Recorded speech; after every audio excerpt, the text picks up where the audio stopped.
Bagong update kay Troy Rosario. Hinebra mas lumilinaw na next destination? And bakit nga ba inalis sa final lineup ng SMB etong kilalang YouTube sensation and basketball player na si Kit Jimenez? So bago nga yan nyo malaman, tayo muna'y mag-shoutout. Shoutout sa mga solid nating ka-teammate na sila Juan Solige, Eduardo Placer, Katz Aquino, Anthony Lucky Alon, and Paul Ryan Collis.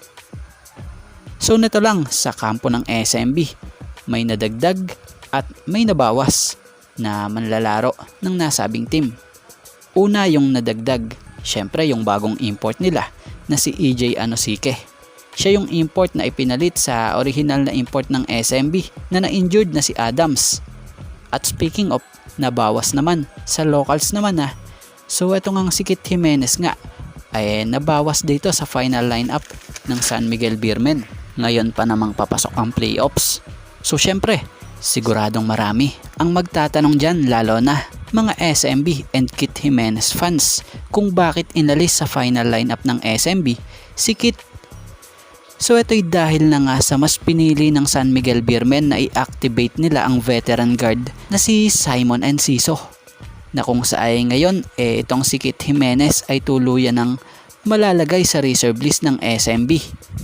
Pero hingi lamang tayo ng opinion sa mga fans. Kung kayo ang tatanungin pareho namang healthy etong si Kit Jimenez and Simon Enciso. Sino ang para sa inyo ang gugustuhin nyong mabigyan ng isang spot dito sa SMB?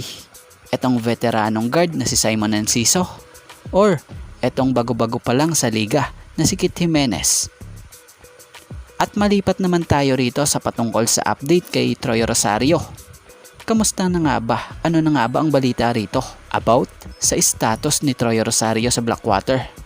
Ayon sa ilang nabasa nating legit report patungkol rito, sa ngayon wala pang araw po pwedeng team ang sumungkit kay Troy mula sa Blackwater hanggat hindi pang araw napaplansya ang status niya sa bossing. So matatandaan naman na ilang koponan na rin umano ang nagparamdam daw di umano sa nasabing manlalaro kabilang ang Hinebra and SMB. So sana kung makapili si Troy Rosario ng team na nais niyang mapaglaruan, sana dun siya sa team na kailangan siya para ma-maximize yung talent niya and also may chance mag-champion. Tulad ng Hinebra na kailangan ngayon talaga ng big man. So panigurado dito malaki ang pwede niyang maiambag or maitulong sa team na ito at siguradong malaking minuto rin ang maibibigay sa kanya rito ni Coach Tim. At kung sa SMB naman, malamang konti lang na playing minutes niya dito dahil sa loaded na nga po ng bigs etong SMB Yun lang naman opinion natin. At may mga nabasa pa nga tayo dahil marami ang nakapansin na umano'y post sa FB nitong si Troy na kung sa pinost na itong si Boss Al and yung naglalaro siya nakalaban niya ang Hinebra. Marami nga ang nagbigay komento patungkol rito na baka nga raw ito na yung hudyat at posibleng next destination na paglalaro ang team nitong si Troy. So kayo, ano opinion nyo rito? So sa ngayon mga ka-teammate, ito nga lang po muna ang ating sports pasada and thank you for watching guys and God bless everyone. Shoutout sa mga solid nating ka-teammate na sila Juan Solige,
Paul Ryan Collis.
Romeo Conchada.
Tony Colasito.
NJ Nunez.